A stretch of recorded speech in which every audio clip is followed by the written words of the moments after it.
জিতু কমলের পাশে দাঁড়ালেন সুদীপা চ্যাটার্জি।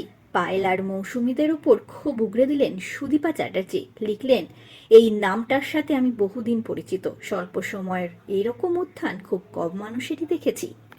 আপনাদের সবাইকে স্বাগত সিনে গসিপে। সামাজিক মাধ্যমে মৌসুমী পায়েলদের বিরুদ্ধে ক্ষোভ উগরে দিলেন এবার সুদীপা চ্যাটার্জি। জিতু কমলের পাশে দাঁড়িয়ে দীর্ঘ পোস্ট লিখলেন সুদীপা। তিনি লেখেন, এই নামটার সাথে আমি বহুদিন পরিচিত। স্বল্প সময় এরকম উত্থান খুব কম মানুষের দেখেছি।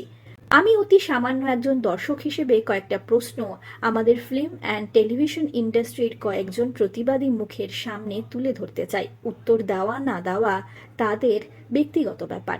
পায়েল দে এবং মৌসুমী ভট্টাচার্য, এই দুই অভিনেত্রীর দুটো বক্তব্য শুনে বেশি অবাক হলাম, হতাশও বটে। প্রথম, প্রকাশ্যে এরকম কাদা ছোড়াছুড়ি কি কাম্য ছিল?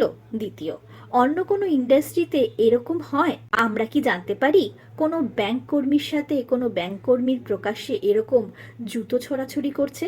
তাহলে এটাকে ইন্ডাস্ট্রি বলছি কেন? তৃতীয়ত, জিতু কমল নামক অভিনেতা অলরেডি একজন প্রমাণিত ভালো মাপের অভিনেতা।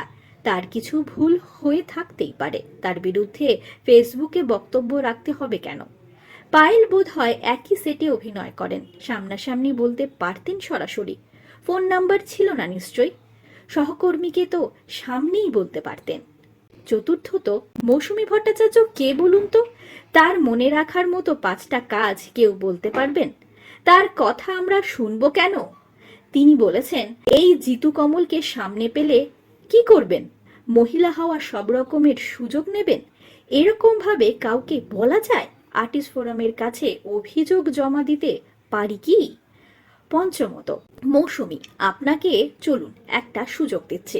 কবে কোথায় আপনি আমাদের ভাতৃসম বন্ধু জিতু কমলকে একা সামনাসামনি পেতে চান বলুন।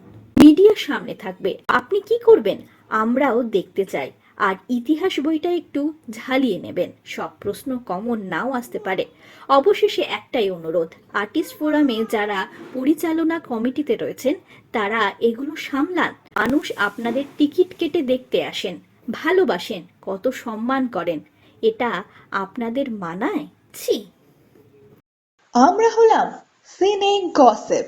জুড়ে থাকুন আমাদের সঙ্গে, সাবস্ক্রাইব করুন আমাদের এই ইউটিউব চ্যানেলটি।